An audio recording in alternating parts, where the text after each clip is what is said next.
আপনারা দেখছেন 24 ঘন্টা ইন্ডিয়া টিভি, সর্বদা সবার পাশে সবার মাঝে।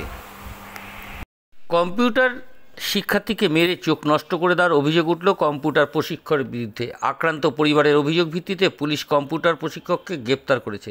জানা গেছে, শ্যামনগর ঘোষপাড়া রোডের একটি বেসরকারি স্কুলের 7ম শ্রেণীর ছাত্র প্রতিকৃত দাস 2 বছর ধরে শ্যামনগর স্টেশনের সন্নিহিত 24 নম্বর রেলগেটের কাছে একটি কম্পিউটার প্রশিক্ষণ কেন্দ্রে শিক্ষা নিচ্ছিলেন। অভিযোগ, গত 14ই নভেম্বর ওই প্রশিক্ষণ কেন্দ্রের শিক্ষক সুময় বন্দ্যোপাধ্যায় ডায়েরি দিয়ে প্রতিকৃতির চোখে আঘাত করে। আঘাতের জেরে বা চোখের দৃষ্টি হারিয়েছে প্রতিকৃত। তাকে চিকিৎসার কাছে নিয়ে গেলে অপারেশনের পরামর্শ দেওয়া হয়। তৎক্ষণাৎ তাকে হায়দ্রাবাদের তেলেঙ্গানার একটি বেসরকারি হাসপাতালে চিকিৎসার জন্য নিয়ে যাওয়া হয়।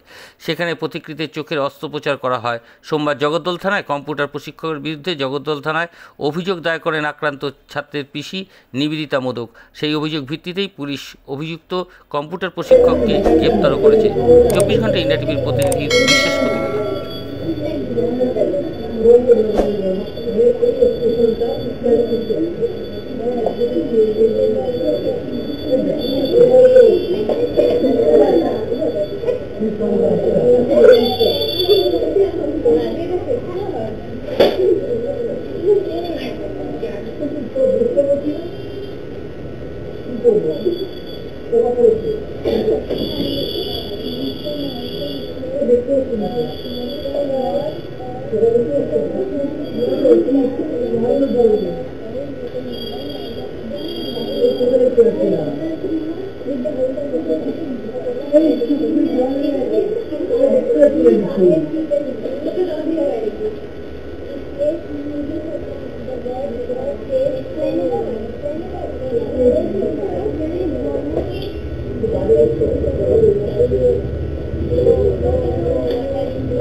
নভেম্বর আমার ভাইয়ের ছেলে প্রতিকৃত দাস সন্ধ্যা 5টার সময় কম্পিউটার সেন্টার ডাটা মিডিয়ায় পড়তে যায়। সেখানে পড়তে যায়, যখন লাস্টে পড়া হয়ে যায় তখন তখন স্যারকে খাতা দেখাতে থাকেন। তখন ও দাঁড়িয়েছিলেন স্যারের পাশেই। তখন এই স্যারের হাতে একটা পেন, ইভেন একটা ডায়েরি ছিল। সেই খাতা ডায়েরি দিয়ে স্যার ওর চোখের মধ্যে জোর মানে ছুঁড়ে মারে, বিট করে আর কি, এরম করে ডান হাতে এরম করে ডান চোখটার মধ্যে বিট করে। চোখটা তখনই ফেটে ভেতর থেকে জেলি বেরিয়ে যায়, ওর কর্নিয়া ফেটে যায় আর রেটিনা হয়ে যায়, ওর বাঁ চোখ তখনই হয়ে যায়। ও বারবার বলে যে আমি দেখতে পাচ্ছি না। স্যার বলে কিছু হয়নি, তোর চোখে পোকা ঢুকেছে। তারপরে ও অনেকবার করার পর স্যারকে বলার পরও স্যার একবারও চেয়ার থেকে ওঠেননি। তারপরে ওর নিচে ওর মা দাঁড়িয়েছিল, নিতে এসেছিল টিউশন থেকে। চোখ নষ্ট হয়ে গেছে? হ্যাঁ, তার নিচে এসে তারপরে মাকে বলছে, মা আমি চোখে কিছু দেখতে পাচ্ছি না, বা চোখটা আমার নরম হয়ে যাচ্ছে। তখন ইমিডিয়েট আমার ভাই প্রশান্ত দাস, তারপর প্রকাশ কর, সেন্টু দা, সবাই মিলে একসাথে এখানে 2-3 জন, হ্যাঁ ওখানে যায়। তারপরে ব্যারাকপুর গাজাগলিতে 2টো ডাক্তারকে দেখে, ওনারা বলে ইমিডিয়েট এখন সার্জারি করতে হবে, ওর চোখের অবস্থা খুবই ক্রিটিক্যাল, চোখের দৃষ্টি এখন নেই, হারিয়ে ফেলেছে। সঙ্গে সঙ্গে ওখান থেকে তখন রাতারাতি আমরা ফ্লাইটের টিকিট কেটে, আমি তো হায়দ্রাবাদেই ছিলাম, আমার ছেলে ওখানে এমসে আছে, তো ওখানে সঙ্গে সঙ্গে ভোরবেলা ফ্লাইট ধরে ওরা 8টার মধ্যে ওখানে পৌঁছে যায়। তারপর ইমিডিয়েট ওর চোখ দেখেই LV প্রসাদ হসপিটালে হায়দ্রাবাদে ওকে অ্যাডমিশন নেওয়া হয়। ওর সার্জারি হয় বিকেল 4টের সময়। সার্জারি হওয়ার পরও এখন ওর চোখে কোনো বা চোখে দৃষ্টি নেই, ও ডান চোখেও লাইট নিতে পারছে না, ওর অবস্থা খুব শোচনীয়। আমরা চাইছি যে শাস্তি হোক, ওনার খুব শাস্তি হোক, উনি যেন ছাড় না পায়, আর কোনো স্টুডেন্টের যেন এরকম ক্ষতি কোনো স্যার করতে না পারে। উনি মাঝে মাঝেই এরকম মানে চোখ দিয়ে ইশারা করতো।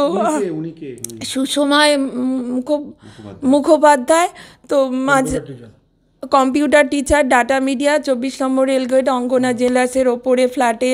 তো উনি মাঝে মাঝেই এরকম, এখনও মা বাবাকে বলছে, ও তো 12 বছর বয়স, ক্লাস 7-এ পড়ে, ব্রিলিয়ান্ট স্টুডেন্ট, ও কম্পিউটারে 22 নম্বর পায়, ও সেন্ট অগাস্টাইন ডে স্কুল শ্যামনগরে ও র্যাঙ্ক করে। স্কুল বলেছে পাশে আছে, আপনারা মেডিকেল দেখুন। কিন্তু ডাটা মিডিয়ায় স্যার খুব মাঝে মধ্যে এরকম ফাঁকা ঘরে ডাকতো, নাম্বার কম দিত, এগুলো ওর মাকে মানে গায়ে হাত দিত, চোখ দিয়ে ইশারা করতো, পাশে একটা ঘর আছে। এগুলো এখনও হায়দ্রাবাদে ওর মাকে আস্তে আস্তে 2-1টা বলেছে। এখন তো থানা আমরা কমপ্লেন জানিয়েছি, থানা আমাদের পাশে আছে, বলেছে উনি অ্যারেস্ট করা আছে, ওনাকে আজকে কোর্টে তোলা হবে। আমরা বিচার চাই, বাচ্চাটার চোখে দৃষ্টি নেই, একদম হারিয়ে গেছে। সেকেন্ড অপারেশন হবে 30 তারিখের পর, জানি না কি হবে, ডাক্তার কোনো গ্যারান্টি দেয়নি, বা চোখের কোনো গ্যারান্টি কিচ্ছু দেয়নি, দেখতে পাবে না বলেছে। এখন তো কোনো ভিজুয়ালই নেই, বা চোখটায় কোনো লাইট নিতে পারছে না, ইভেন ডান চোখটায়ও কোনো আলো নিতে পারছে না। যেই ঘরে রয়েছে সেই ঘরে নাইট ল্যাম্প অন করে ওর বাবা মা সব রয়েছে, মা পাগল হয়ে গেছে, ওর মা তিসারা গেছে। আমার নাম নিবেদিতা, আমি ওর পিসি হই। আজ এ পর্যন্ত। সঙ্গে রাখুন 24 ঘন্টা ইন্ডিয়া টিভি, দেখতে থাকুন সব জেলার সব খবর সবার আগে 24 ঘন্টা ইন্ডিয়া টিভির পর্দায়। নমস্কার।